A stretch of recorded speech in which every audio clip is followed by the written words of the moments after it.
साथ खड़े हुए हैं कश्मीर के मसले में, लेकिन उधर वो कश्मीर में इन्वेस्टमेंट कर रहे हैं। वो बहुत बड़ी सक्सेस है इंडिया की, मैं ये समझती हूँ। मोहम्मद बिन सलमान साहब जब गए सऊदी अरब गए तो उन्होंने कहा कि मेरे ये बड़े भाई हैं मोदी साहब। और वो सक्सेस इस तरीके से है कि भारत ने first time ever in history अपनी जो एक्सपोर्ट्स हैं वो $400 बिलियन का टारगेट अचीव कर लिया। आपने सबसे पहले घबराना नहीं है।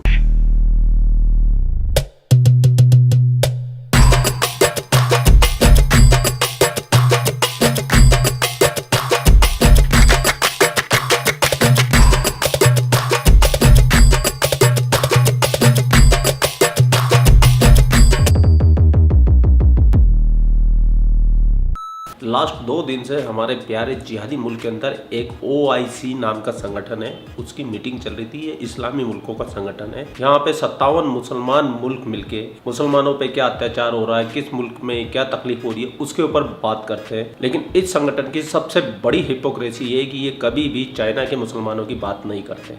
मैं जानता हूं, खासतौर से जो पाकिस्तान के सरबराह है मिस्टर इमरान खान, वो कभी भी उइगर मुसलमानों का नाम गलती से भी नहीं निकालते। जबकि इस OIC के इजलास के अंदर चीनी राजदूत विशेष गेस्ट थे। ये सब तो ठीक है, लेकिन कमाल की बात यह है कि UAE और सऊदी अरबिया ने अपना एक राजदूत अरे कहना क्या चाहते हो, OIC की मीटिंग में भेजा और वहीं एक डेलीगेशन इंडिया के अंदर भेजा इन्वेस्टमेंट करने के लिए। वो भी कहाँ पे? श्रीनगर में। एक तरफ तो सऊदी अरब UAE में बैठ के पाकिस्तान को खुश करने के लिए ये कह रहा है कि भारत को यूनाइटेड नेशन की करारदादों को फॉलो करना चाहिए। वहीं दूसरी तरफ ये UAE और सऊदी अरबिया अपना एक डेलीगेशन श्रीनगर में भेजते हैं वहाँ पे इन्वेस्टमेंट करने के लिए। और अगर UAE और सऊदी अरब श्रीनगर में जाके इन्वेस्टमेंट करेंगे तो पाकिस्तानी सहाफ़ियों को तो थोड़ा तिल मिलाना बनता भी है। तो उस तिल मिलाट का आप भी लीजिए आनंद और आपका फाइल मिलेगा। मैं मिलता हूँ आखिरी में, और न्यूज वीडियो है न्यूज लवर्स के लिए। समझने की चीज है जिसको मैं समझता हूँ कि जिसको मुस्लिम दुनिया अगर रोक सकती थी तो वो रोकती, और जिसको पाकिस्तान ने भी बड़ी खामोशी से गुजार दिया है। और वो यह है जी कि जम्मू और कश्मीर में सऊदी अरब और UAE और हांगकांग के जो सरमायाकार हैं वो क्यों आ रहे हैं। देखिए, एक तरफ तो मुस्लिम वर्ल्ड जो है वो हमारी मदद करना चाह रही है। हमारे यहाँ पे उन्होंने जनाब एक बड़ा लंबा चौड़ा एलामिया जारी किया है कि जनाब हम पाकिस्तान के साथ खड़े हैं कश्मीर के मसले के ऊपर।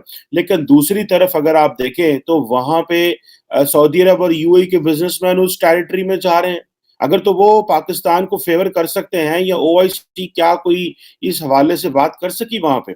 अभी भी जो इस कॉन्फ्रेंस में जिसको हम कहते हैं कि इंडियन ऑक्युपाइड कश्मीर या इंडिया के ज़ेर इंतज़ाम जो कश्मीर है, उसमें UAE और वहाँ के बिजनेसमैन आए हुए थे, और वो तकरीबन मेरा ख्याल है उन्होंने कुछ 70,000 करोड़ की सरमायाकारी जो है उसका हदफ जो सेट कर दिया। और जारी ये जो सरमायाकारी कॉन्फ्रेंस भी हो रही है वहाँ पे, और बिजनेस के हवाले से लोगों को कन्विंस किया जा रहा है, और ताकि सरमायाकारी की जाए लोगों को। और ये फ्रेंडली कंट्रीज हैं, ये वो इंडिया के फ्रेंडली कंट्रीज हैं। हांगकांग हो, सऊदी अरब हो, मुत्तहिदा अरब अमारात हो। उधर अरब अमारात वालों ने और सऊदी अरब वालों ने अपने फॉरेन मिनिस्टर्स भी भेजे हुए। आई थिंक UAE के फॉरेन मिनिस्टर्स भी नहीं आए थे। खैर एनी हो, कोई बात नहीं। UAE नॉर्मली पाकिस्तान की इन चीज़ों पे नहीं आता, क्योंकि उनको पता है पाकिस्तान इतना ज़्यादा डिपेंडेंट है UAE के ऊपर कि वो जाए ना जाए इनको फ़र्क कोई नहीं पड़ता। क्योंकि अगर UAE के फॉरेन मिनिस्टर आए होते तो उनको थोड़ा-सा को प्रोटोकॉल ज़्यादा दिया जाता है बाकी मिनिस्टर्स के, फॉरेन मिनिस्टर्स के। जिस तरह सऊदीज़ को बिठाया जाता है टॉप पे, चाइनीज को तो वैसे ही हमने देना होता प्रोटोकॉल, क्योंकि चाइनीज जो थे वो इस वक्त वो चीफ गेस्ट थे वहाँ पे। और पहली दफ़ा किसी OIC की कॉन्फ्रेंस में चाइनीज को बुलाया गया, बल्कि उसका भी rebuttal Chinese Indian foreign office ने दिया है कि जनाब मिस्टर वांग यी जो हैं वो हमारे जो कश्मीर के मसले पे क्यों बात कर रहे हैं, और ये एक इंटरनल मैटर है जिस तरह बाकी लोगों के इंटरनल मैटर है। चाइना जो है वो तो उस पर बात ही नहीं कर सकता। वो बहुत बड़ी सक्सेस है इंडिया की, मैं ये समझती हूँ। और वो सक्सेस इस तरीके से है कि भारत ने first time ever in history अपनी जो एक्सपोर्ट्स हैं वो $400 बिलियन का टारगेट अचीव कर लिया। दिस इज़ बिग हिट, मतलब बहुत ज़बरदस्त स्ट्रैटेजी उनकी एक्सपोर्ट्स की। $400 बिलियन जो है बड़ी अचीवमेंट है। अच्छा, इसके ऊपर उनके प्राइम मिनिस्टर की तरफ से ट्वीट भी आया जिसमें उन्होंने कहा है कि first time India set N ambitious target of $400 billion of goods exports and achieved it's target for the first time ever in history. अब उनके पास एक बहुत बड़ी अपॉर्चुनिटी है कि वो दुनिया को लेके आ सकें और कह सकें कि देखिए आए आप कश्मीर में आए, हम आपको ये फलां इन्वेस्टमेंट। देखिए कारोबारी शख्स जो होता है उसको कोई चीज़ नहीं चाहिए होती, उसको ये चाहिए होता है कि जनाब वो अपनी उसको इन्वेस्टमेंट चाहिए होती है, उसको डेस्टिनेशन चाहिए जहाँ से वो प्रॉफिट बना सके। मैं देख रहा था कि कश्मीर के हवाले से इंडिया के पास भले इंडिया बिजनेसमैन को लेके आ रहा है, लेकिन उनके लिए वहाँ पे क्योंकि इंफ्रास्ट्रक्चर नहीं है बहुत सारी चीज़ों का, तो इस वजह से बिजनेसमैन इतने खुश नहीं है। मैंने ये निकी एशिया और बहुत सारी और जगहों पे और मैंने बहुत सारी ट्वीट्स भी देखी इस हवाले से। लेकिन क्वेश्चन ये है कि इंडिया ने 2018-19 में मेरा ख्याल है अपना जो टारगेट रखा था एक्सपोर्ट का वो $330 बिलियन के करीब था, अभी वो $400 अरब पे पहुंच गए हैं। अब मुझे ये बताएं, एक तरफ पाकिस्तान $32 अरब की एक्सपोर्ट करता है, तो बाकी पैसे ऐसी मांगने हैं अपने उन लोगों से, वो जो हमारे हैं फॉरेन एक्सपेट्रिएट्स जिन्हें हम वो बोलते हैं साडे जड़े, वो जिनके ऊपर सारी इमरान खान ने जिन्हें कहते ना सारे मुल्क का झुकाव उनके ऊपर है, बेचारों के ऊपर फॉरेन हमारे जो हमारा जो डियास्पोरा बाहर बैठा हुआ है।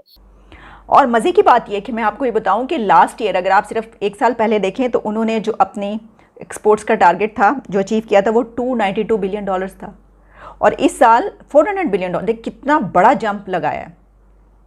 और इसमें ये भी बात है कि ये नहीं है कि आईटी की जो है प्रोडक्ट्स हों या इस तरह से, नो, ये जो $400 बिलियन की एक्सपोर्ट्स हैं ये टेंजिबल गुड्स हैं जो वो थ्रू कोरियर भेजते हैं पूरी दुनिया में। मतलब उनके जो भी प्रोडक्ट्स हैं, जो भी एक्सपोर्ट्स हैं वो हैं ये, इसमें आईटी की प्रोडक्ट्स या इस तरह से कोई वो नहीं है।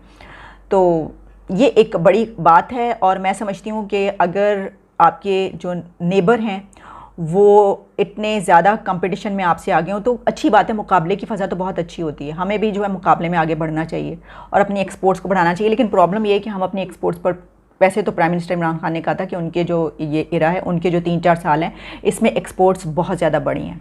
अब कितनी बढ़ी हैं ये मुझे नहीं पता, लेकिन मसला ये है कि एक तो हमारी एक्सपोर्ट्स हैं थोड़ी सी, और फिर हम कोई तवज्जो नहीं देते। हम देख लें ना किस किस्म के कामों में हम फंसे हुए हैं और कहाँ हम, तो हमारी एक्सपोर्ट्स, इसी को आप देख लें, जिस तरह मैंने बात की ट्रेड की, तिजारत की, कि वो दोनों कंट्रीज़ कितने एक दूसरे के दुश्मन समझे जाते हैं, वो अपनी ट्रेड जारी रखे हुए, लेकिन हमने अपनी ट्रेड जो है वो ख़त्म कर दी। हमने नहीं की। हम इतने बड़े चौधरी बनते हैं, प्रधानमंत्री बनते हैं, इसको क्या करना चाहिए कि हम कहते हैं कि नहीं हम तो नहीं करेंगे भाई, ये इन्होंने किया हमारे साथ, हम तो ये नहीं करेंगे, हम तो ये करेंगे, हम तो वो करेंगे वगैरह, इस तरह की चीज़ें चलती रहती हैं। एनी हो, अब $32 अरब की एक्सपोर्ट और $400 अरब की एक्सपोर्ट वाले में से कौन सी बात किसकी बात सुनी जाएगी? सिंपल सी बात है, वो $400 अरब वाले की एक्सपोर्ट सुनेंगे, या तो हो ना हमारी एक्सपोर्ट इस तरह के। देखें ये आज का जमाना ये है कि लोग सिंपल आपके ऊपर लोग देखते हैं कि आप फाइनेंशियली कितने ज्यादा तगड़े हैं। अगर आप फाइनेंशियली तगड़े हैं, आपकी गेम अच्छी है, आपकी पोजीशन जबरदस्त है, तो आप लोग आपकी बात सुनते हैं। अगर ना हो तो लोग आपको क्यों मुंह लगाएंगे? ये एक जारी बात है, एक सवाल है, मैं समझता हूँ जिसको ज्यादा से ज्यादा हमें समझने की कोशिश करनी चाहिए। अच्छा, अब एक तरफ हमने ये देखा कि जो सऊदीज या जो अरबी हैं वो वहां पहुंच गए, उन्होंने वहां पे ये जो कॉन्फ्रेंस में जो है वो पार्टिसिपेशन भी की, और जो प्रोमिसेस हैं वो भी किए, और हमें ये सऊदी अरब ने लारा लगाया इधर इस्लामाबाद आके कि वो हमारे जो जिसे कहते हैं ना कि साथ खड़े हुए कश्मीर के मसले में, लेकिन उधर वो कश्मीर में इन्वेस्टमेंट कर रहे हैं। उधर आपको याद होगा जब MBS साहब जो है मोहम्मद बिन सलमान साहब जब गए सऊदी अरब गए, तो उन्होंने कहा कि मेरे ये बड़े भाई हैं मोदी साहब, और पाकिस्तान आए तो कहा जी कि मुझे आप पाकिस्तान का सफीर समझें इन सऊदी अरब के अंदर। जारी बात है सियासतदान इस तरह की बातें करते हैं। आप लोग अपना ख्याल रखिए। आपका भाई आपके लिए पाक मीडिया से रिलेटेड वीडियो लाता रहता है। जय हिंद, वंदे मातरम, जय श्री राम, जय श्री राम, जय श्री राम।